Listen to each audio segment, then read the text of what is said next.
For the past 4 years, DeKalb has played a non-conference game against Madison High School in Milwaukee. We wanted to do something a little bit different for our kids and give them a unique experience, and that's how it started. Especially with, the Wisconsin-Illinois border kind of war, Bears, Packers, a Bucks, Bulls kind of thing. The teams get together after the game to share some pizza and soda.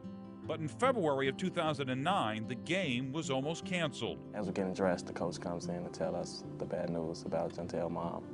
The mother of Knights senior captain Jontel Franklin passed away the morning of the game. It was at that point we said, well, certainly don't feel that you have to play this game tonight. The team wanted to forfeit because anybody wanted to play.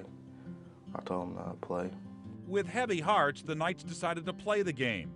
And it was very close when early in the second quarter, the small crowd let out a cheer. I believe I was taking out the ball, and I looked to my left, and I was shot.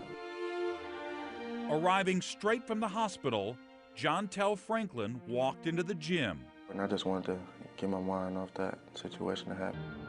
But there was a problem. Jontel's name wasn't on the roster in the scorebook because nobody expected him to play.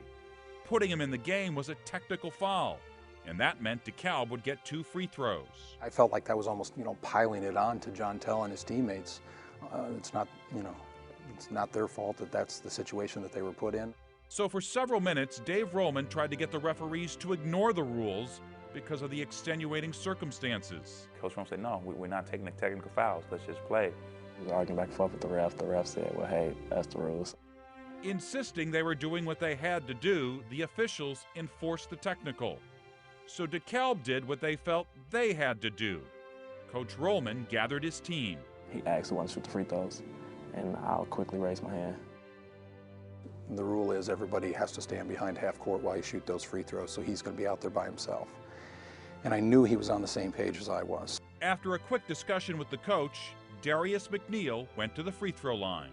I took my normal routine, just spin the ball and catch it, and I just shot it regular, but I just airballed it really bad. You airballed it? Yeah. McNeil didn't even come close to making the first free throw. He missed it on purpose. That's when Coach Womack got his kids up off the bench, and they turned toward us and started applauding us. Then he did the same with the second free throw.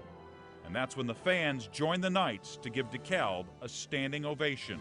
Coaches over there, not just teaching about basketball, they're teaching about life. On the wings of all this love, DeKalb went on to tie for their conference championship.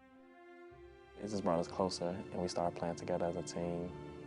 But all these months later, for the people who were there that night in Milwaukee, it's not the wins and losses that they'll remember about the 2009 season. It's been said that winning isn't everything, it's the only thing. Unless, of course, there's an opportunity to do the right thing. What would they say after the ball stopped bouncing? Because your life lasts a lot longer than your athletic life. So what would they say about you when your sports life ends?